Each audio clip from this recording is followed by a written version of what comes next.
이 땅에 살고 있는 대부분의 사람들은 실패와 아픔과 슬픔과 고난, 고통이 없는 정말 행복한 삶을 살아가는 것, 이것이 인생들이 꿈꾸는 소망인 줄로 그렇게 믿습니다. 그래서 성경도 축복에 대한 말씀이 참 많이 나타나 있죠. 신명기에 보면 이스라엘아 너는 행복한 사람이로다, 여호와의 구원을 너같이 얻은 백성이 누구냐, 그렇게 말씀을 합니다. 여러분, 이 땅에서 가장 큰 행복은 여호와 하나님을 통해서 구원받게 되어진 것이 가장 큰 행복이고 축복인 줄로 믿습니다.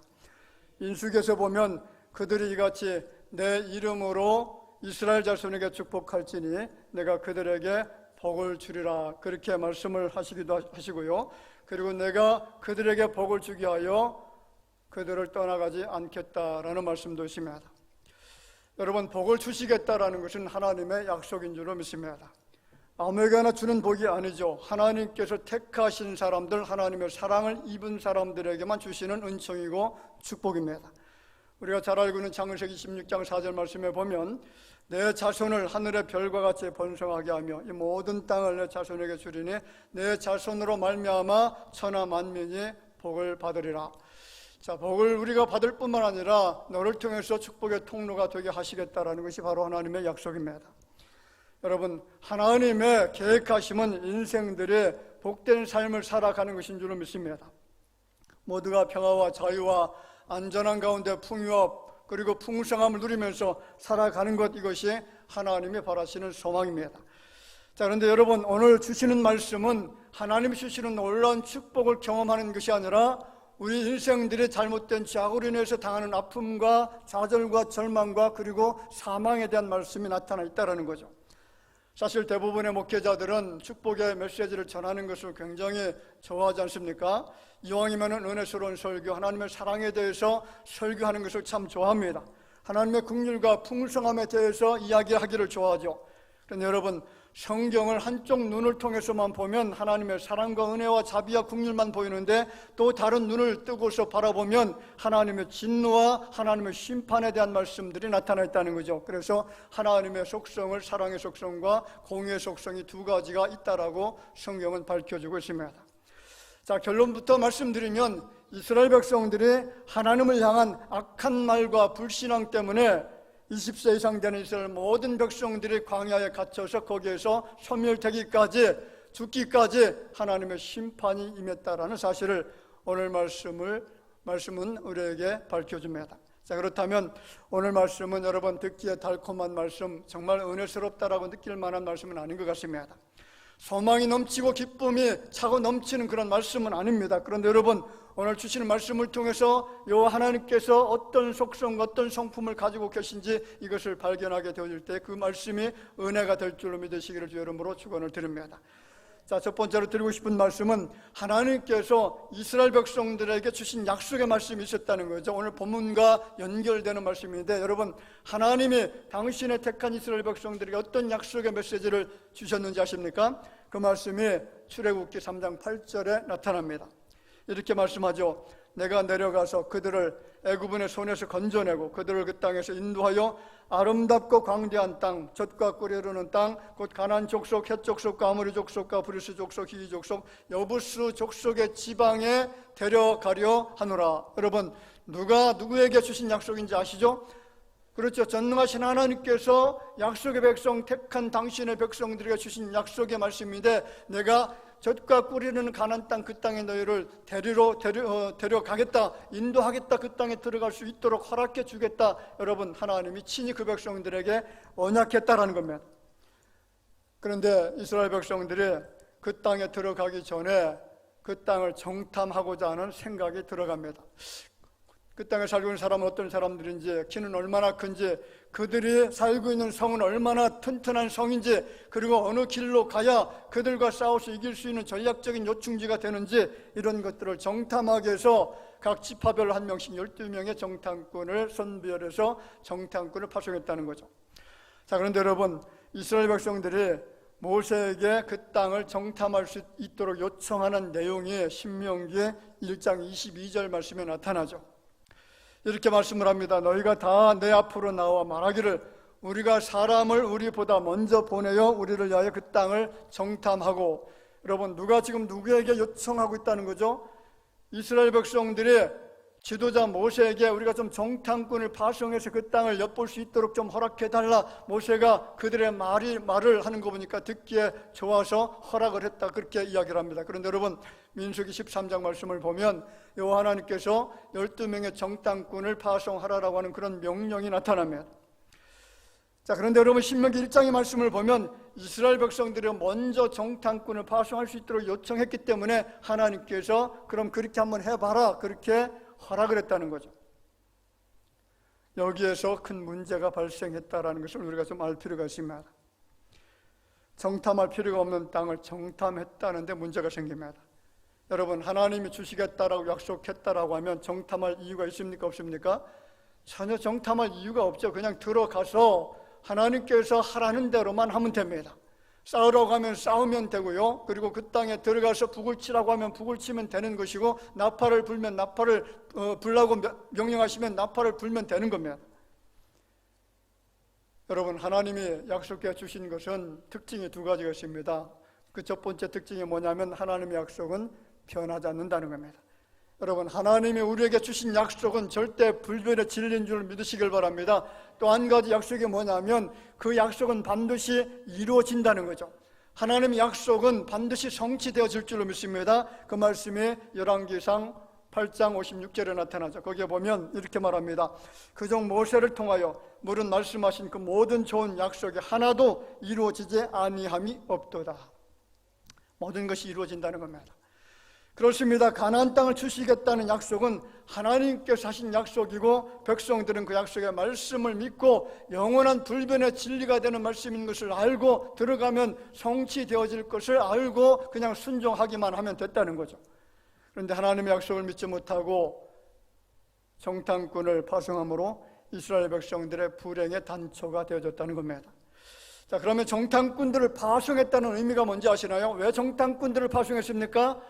믿음의 부재죠. 하나님을 믿을 수 없다라는 겁니다. 지금 하나님께서 그들과 함께 하시는 것도 알고 있음에도 불구하고 하나님은 그 가나안 땅에 살고 있는 그 족속들을 이길 수 없다라고 하는 그런 판단을 한 것 같습니다. 자, 그런데 하나님께서 이 말씀을 들었다는 거죠.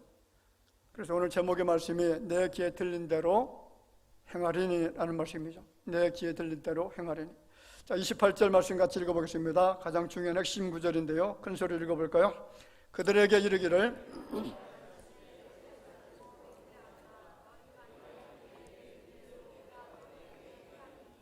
자, 하나님께서 이스라엘 백성들이 하는 말을 들었다라고 합니다. 어떤 말을 들었습니까?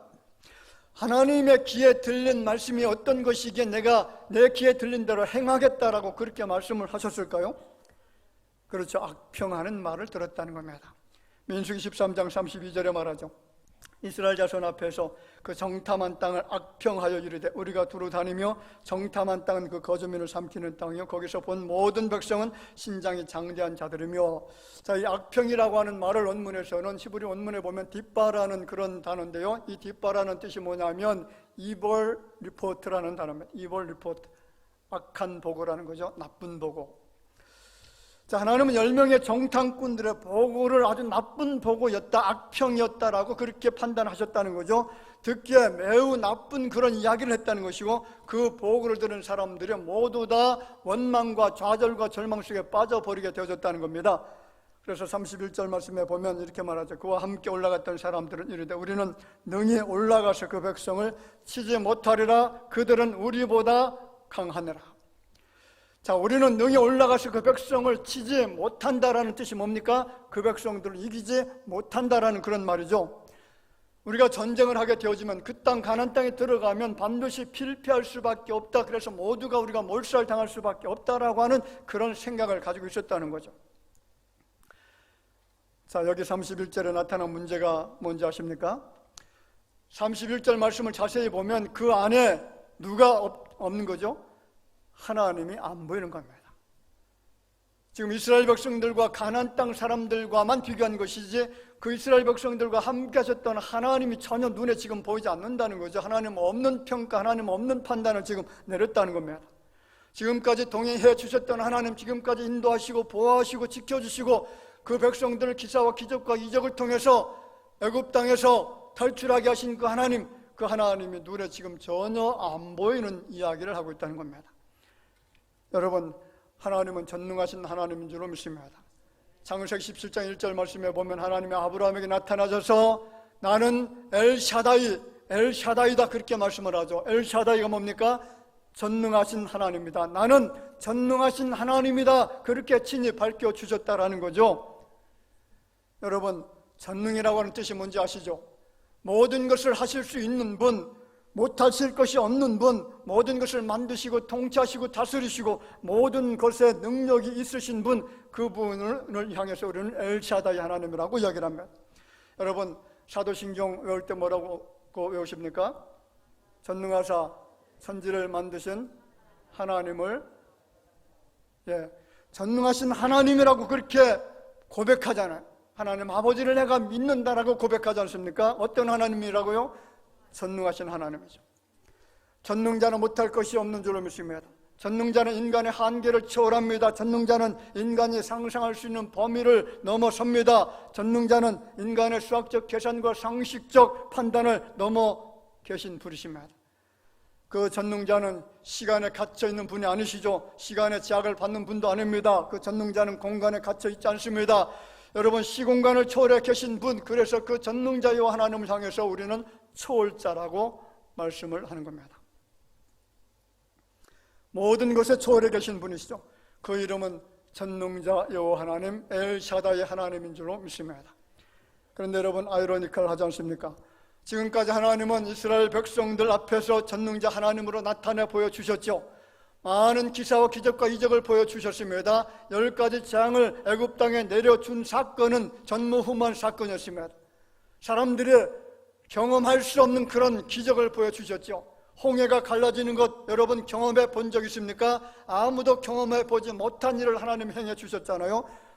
불기둥과 구름기둥의 역사, 그 모든 기사와 이적들을 이스라엘 백성들이 하나님이 행하시는 그 기적을 몸소 친히 체험하고 경험했다는 겁니다. 이런 기적을 만드신 분은 전능자 하나님이십니다. 자연현상이 아니죠. 일어날 수 없는 사건이 일어났다라고 하면 우연히 일어난 것이 아니라 여러분 하나님의 역사인 줄 믿습니다. 하나님이 그 일을 행하신 겁니다. 그 모든 것들을 이스라엘 백성들은 목격을 했습니다. 그런데 문제가 무엇입니까? 이스라엘 백성들이 전능자 여호와 하나님의 능력을 목격했음에도 불구하고 그 전능하신 하나님을 불신했다는 거죠. 믿지 못했다는 겁니다. 그의 능력과 지혜와 그의 모든 권세를 믿지 못했습니다. 자, 정탐꾼들의 보고를 들은 백성들의 반응이 몇 가지가 나타납니다. 그 반응이 3가지로 나타나는데 그 첫 번째 반응이 밤새도록 통곡했다는 거죠. 밤새도록 통곡했다. 여러분 기분 좋아서 통곡한 겁니까? 기분 좋은 통곡은 아니겠죠. 좌절과 절망의 통곡이겠죠. 자, 또 다른 한 가지가 뭐냐면 지도자 모세와 아론에 대해서 원망을 퍼붓기 시작했다라는 겁니다. 이것도 불신앙적인 행동이었죠. 그런데 더 심각한 것은 여러분 하나님을 불신했다는 겁니다. 3절 같이 한번 읽어볼까요? 3절 말씀.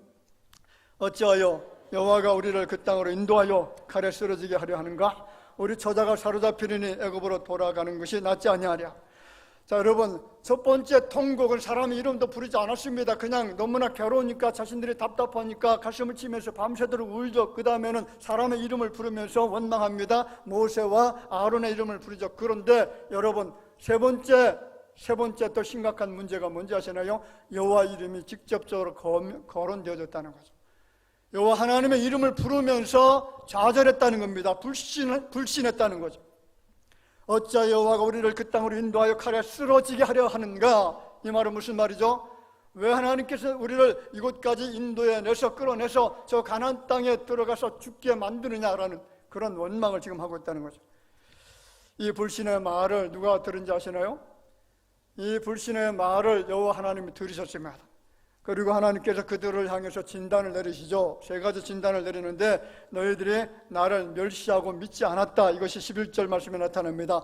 자, 11절 제가 봉독하겠습니다. 여호와께서 모세에게 이르시되 이 백성이 어느 때까지 나를 멸시하겠느냐? 내가 그들 중에 많은 이적을 행하였으나 어느 때까지 나를 믿지 않겠느냐? 계속해서 멸시하고 계속해서 믿지 않았다는 겁니다. 지속적으로 변함없이 불신한 가운데 있었다는 거죠. 또 한 가지가 뭐냐면 내 목소리를 청종하지 않았다라는 겁니다. 하나님은 그 백성들 앞에 나타나셔서 수 없는 말씀을 주었으며 십계명을 주셨고, 그리고 그들이 지켜야 될 법을 주시면서 모세에게 백성들에게 친히 나타나셔서 말씀해 주셨던 그 하나님, 약속하신 것도 수없이 많이 있는데, 그런데 그 약속된 말씀을 이스라엘 백성들이 청종하지 않았다라는 것은 듣지 않았다는 거죠. 그래서 하나님이 다른 한 가지의 평가를 내리시는데, 그 백성을 향해서 악한 회중이다, 그렇게 평가하는 말씀을 27절에 이야기하죠.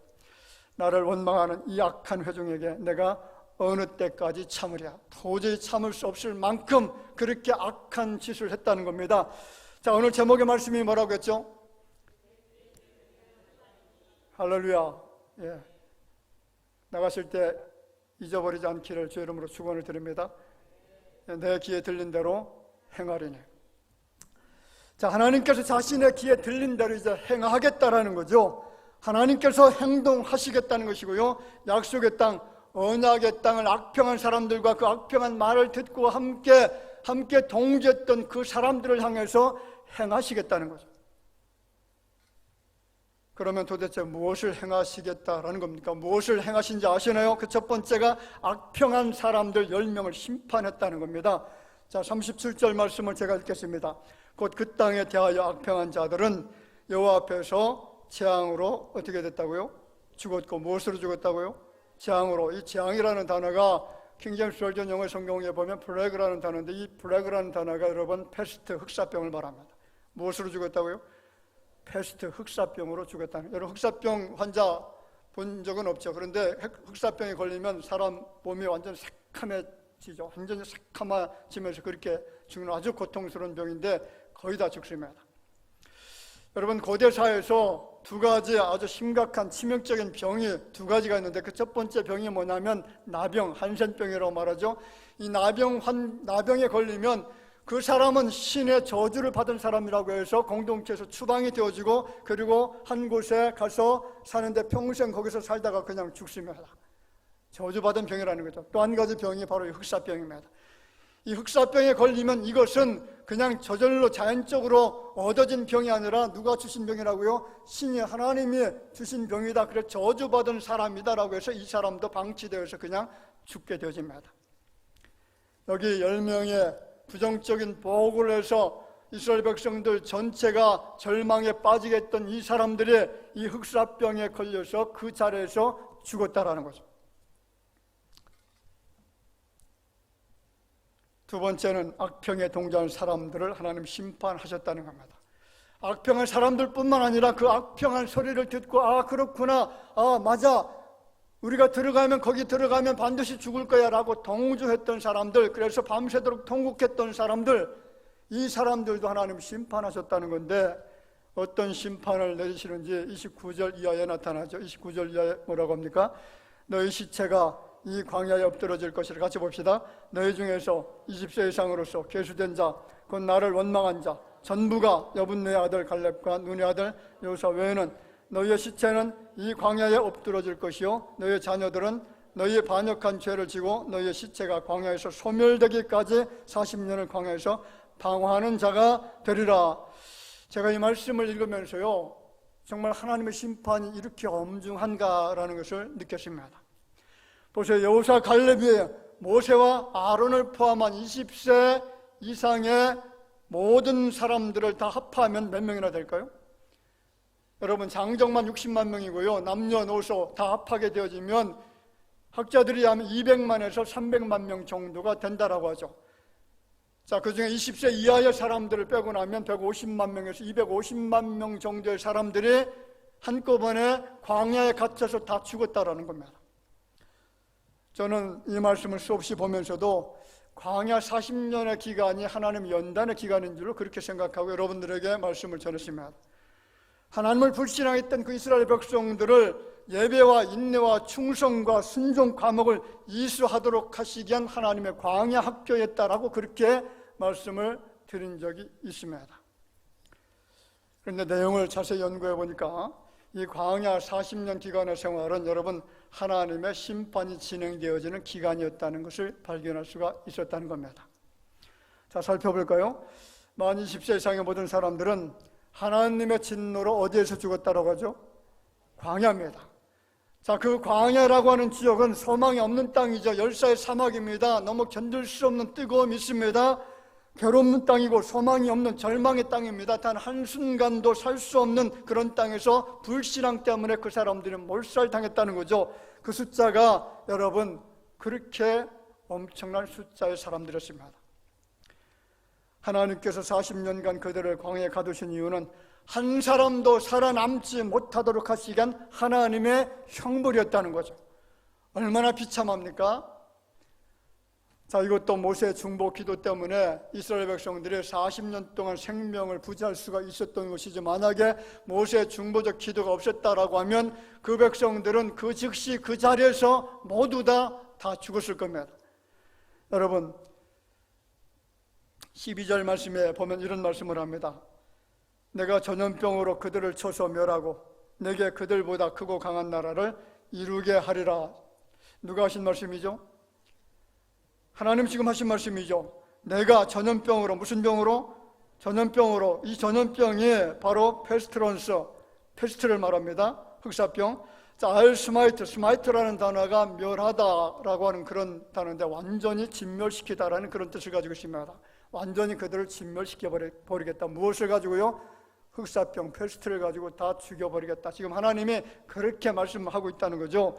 하나님의 진노가 얼마나 컸으면 이렇게 말씀하셨을까요? 그런데 여러분, 모세가 그때의 하나님의 말씀을 듣고서 중보적인 기도를 드리는데 그 기도의 내용이 19절부터 20절에 나타나죠. 같이 읽어보겠습니다.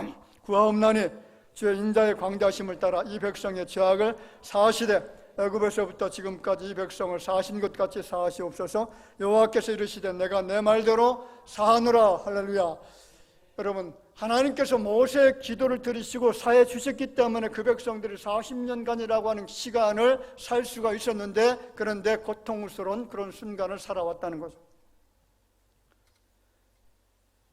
얼마나 억울한 것입니까? 그들은 죽기 위해서 출애굽한 것이 아니라 살기 위해서 출애굽했고, 그들이 여러분 속박 속에 사는 것이 아니라 자유스러운 그런 삶을 살기를 원해서 탈출을 했다는 거죠. 그런데 참된 자유도, 참된 평화도, 참된 안정도 누리지 못하고, 게다가 60살도 채 넘기기도 전에 모두 다 한결같이 다 죽었다는 거죠. 그래서 광야에 갇혀 있었던 사람들은요, 60세 이상 된 사람의 모세와 아론밖에 없습니다. 모두 다 죽었죠. 여호수아 갈렙 외에는 아무도 존재하지 않았습니다.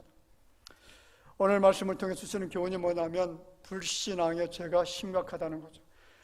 이스라엘 백성들은 하나님의 능력을 불신앙했습니다. 하나님의 지혜도, 그리고 하나님의 권능과 능력도, 그리고 하나님의 은혜도, 하나님의 실존도, 하나님의 도우심과 하나님의 보호하심도 모두 다 불신했다라는 거죠.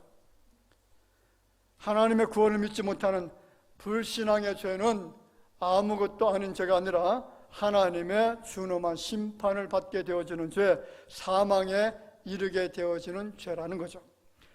그런데 오늘 시대를 보면 원망과 불신앙의 정도를 초월하는 엄청난 죄들이 지금 온 세상에 가득 차고 있다는 거죠. 원망과 불신앙의 죄는 단순한 죄가 아니라 모두가 사망에 이르게 되어지는 심각한 죄인데, 이보다 더 큰 죄악들이 지금 이 땅에 만연되어져 있습니다. 정말 보기에도 구토가 나올 만한 정말 지저분한 죄들이 너무나 많아요. 무신론 사상의 죄가 얼마나 심각합니까? 살인과 귀신과 마귀의 사상인 공산주의를 향해 달려가고 있죠. 얼마 전에는 페루라고 하는 나라, 여러분 아시죠? 페루라고 하는 나라의 대통령이 누구냐면 공산주의자가 대통령이 됐습니다. 점차적으로 이제 공산주의가 확장이 되어지는데, 미국도 여러분 공산주의 사상을 각 학교에서 어린 아이들에게 초등학교부터 대학생들까지 다 교육하고 있습니다. 더 심각한 죄는 교회 문을 폐쇄하고 예배를 방해하고 교회를 고발하고 십자가를 끌어내리는 마귀 짓을 하고 있다는 거죠. 하나님께서 주신 자유와 평화를 짓밟아 버리고 억압하고 통제와 위협과 협박을 하고 있는 이 죄를 국가에서 지고 있다는 겁니다. 성경에서 하지 말라라고 하는 못된 짓들을 어디에서 하느냐? 국가 차원에서 이 일들이 진행이 되고 있습니다. 더 큰 문제는 교회들이 약한 조치들에 대해서 무력하게 대처하고 있다는 겁니다. 우리 한국에 얼마나 많은 교회들이 있습니까? 대단한 교회들이 참 많은데 이런 악한 조치들에 대해서 아무런 반응도 내놓지 못하고 있다는 거죠. 저는 지금의 상황이 일본 치하에 있을 때의 상황과 너무나 흡사하다라는 그런 생각을 했습니다. 여러분, 당시 일본은 교회들을 향해서 신사참배를 강요를 했죠. 일제강점기에 조선 곳곳에 신사를 세운 다음에 조선 사람들 하여금 그 신사 앞에 절을 하도록 했다라는 거죠. 이것 때문에 교회들의 갈등을 겪습니다. 한 판은 신사참배 우상 숭배가 아니니까 참배해도 괜찮아. 다른 한판은 이거는 절대로 안 된다. 이것은 우상 숭배다. 하나님 외에 다른 예수를 우리가 섬길 수가 없다. 그래서 서로 갈등하다가 교회들이 상당히 많은 아픔을 겪었습니다. 그런데 신사참배 강요에 대한 압박이 심해지면서 교단들이 하나둘 굴복하기 시작합니다. 결국 장로 교단 역시 총회를 소집했을 때에 신사참배는 우상 숭배가 아니기 때문에 참배는 합당하다 가결을 시켰습니다. 그 장소가 신사참배가 가결된 장소가 평양 서문박교회라는 교회입니다. 1938년 9월 9일부터 열렸습니다. 오전 8시에 평양 서문박 예배당에서 제27회 총회가 개최가 되어지는데 전국의 27개 노예 목사님, 목사회원이 86명, 장로회원이 85명, 그리고 선교사 22명, 전체 193명이 참석해서 총회를 개최를 합니다. 그리고 총회장 홍택기 목사님이 신사참배에 대해서 가만 묻고 아니요라고 하는 말을 묻지 않고 그냥 통과를 시키게 되어졌죠. 거기에서 선교사님 몇 분들이 아닙니다. 이것은 불법입니다. 이것은 신사참배는 우상 숭배입니다. 종회법에 맞지 않습니다. 라고 그렇게 소리를 쳤지만은 무시가 되어지고 통과가 되어집니다. 총회 회의록에 나타난 기록이 지금도 있는데 이런 기록들이 있습니다. 제가 읽어드릴게요. 첫날 저녁 8시에 개회하여 임원을 선출하니 총회장으로 평북내 홍택기 목사가 선출되었다. 이튿날 오전 9시 30분 속회하여 박응렬 목사로 기도하게 하고 회무를 시작한 후에 1시간이 지나서 10시 50분경 평양노회장 박영렬 목사가 평양노회 평선회 안준회의 연합대표로 신사참배를 결의하자는 제안을 하여 즉시 가결하였다. 그리고 성명서를 발표를 하는데 그 내용 한번 띄워볼까? 이렇게 나타납니다. 신사는 종교가 아니요 기독교의 교리에 위반되지 않는 본의를 이해하고 신사참배가 애국적 국가이식임을 자각한다. 그러므로 이에 신사참배를 솔선요행하고 여자는 힘쓸 여자입니다. 힘써서 행하고라는 말이죠. 나아가 국민정신동원에 참가하여 비상시국하여 있어서 총회 후에 한국 시민으로서 적성을 다하기로 하다, 정성을 다하기로 하다, 그런 말입니다. 자, 그때에 이것을 통과시킨 총회장이 홍택기 목사님이었습니다. 자, 그런데 문제는요, 이 총회는 신사참배를 가결한 다음에 즉각적으로 정회를 하고 난 다음 그 다음에 평양에 있는 신사참배할 수 있는 장소에 가서 거기서 목사님들이 참배를 하고 돌아와서 다시 총회를 속결을 했다는 거죠. 그런데 여러분, 이 사건 이후로 하나님의 준엄한 심판이 나타납니다.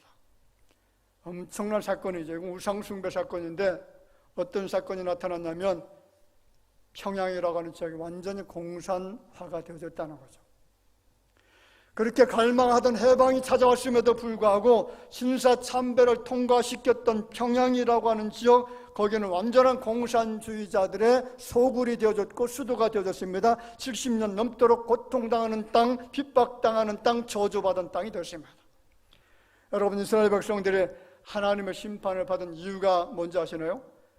정탐꾼 10명이 악평하는 소리를 듣게 되어진 이스라엘 백성들 중에 여호수아 갈렙의 그 누구도 그 어떤 사람들도 그것은 잘못된 복음입니다. 하나님이 함께 하시면 능히 들어갈 수가 있습니다. 라고 그 잘못된 악평하는 사람들을 꾸지람하고 나무라는 사람이 아무도 없었다는 겁니다. 모든 전 공동체가 다 동조했습니다. 모두 함께 공범이 된 겁니다. 여러분, 이스라엘 백성들이 악평하는 소리에 동조했을 때에 그들이 받게 된 하나님의 심판은 정말로 준엄했습니다. 20세 이상 된 모든 사람들, 단지 악평에 동참하지 않았던 여호수아와 갈렙의 모든 사람들은 한 사람도 예외가 없이 다 사막에 갇혀서 40년 동안 거기서 다 쓰러져 죽어갔다는 거죠. 그래서 그 사막은 죽음의 장소가 됐습니다. 죽음의 공동묘지로 변한 겁니다. 여러분, 하나님의 약속의 말씀을 의심 없이 믿으시기를 주 이름으로 축원을 드립니다. 정말 어렵고 고통스러운 환경, 불가능의 환경이 있다고 할지라도 하나님이 함께 하시면, 하나님이 나를 도와주시면, 하나님이 나에게 힘주시고 나를 지켜주시면 우리는 능히 그 문제를 돌파할 수가 있다라고 하는 이런 믿음을 가지고 여러분 살아가실 때에 우리는 여호수아 갈렙처럼 하나님의 은혜 속에 살게 될 줄로 믿으시기를 주 이름으로 축원을 드립니다. 이제는 순종의 생명과 믿음의 생명과를 먹어야 될 줄을 믿습니다. 선악과는 근처도 가지 말아야 돼요. 불신앙과 불신, 그리고 하나님을 대적하는 이 악한 선악과는 근처에 가지도 않고 정말로 생명과를 먹을 수 있는 여러분의 생애가 되어지기를 주 이름으로 축원을 드립니다. 기도합시다. 하나님 은혜를 감사합니다. 오늘 주신 말씀이 우리의 마음속에 힘이 되게 하여 주실 줄을 믿습니다. 지금까지 주님을 섬겨왔습니다. 하나님은 전능하신 하나님이라고 믿어왔습니다. 모든 기사와 기적과 이적을 베푸시는 하나님, 온 우주 만물을 창조하시는 하나님, 그 창조된 백성들을 통치 다스리시는 하나님, 지금도 이 온 우주 만물을 운행하시는 그 하나님인 것을 믿으면서 불신앙에 빠지지 않게 하여 주옵소서. 우리가 믿는 그 하나님이 우리에게 주신 그 약속의 말씀은 불변하는 말씀이고 반드시 성취되어지는 말씀인 것을 알고 그 말씀 붙들고 일평생 주님과 함께 동행하면서 살아갈 수 있는 주의 자녀가 되게 하여 주시기를 원하옵고 예수님의 이름으로 기도하옵나이다. 아멘.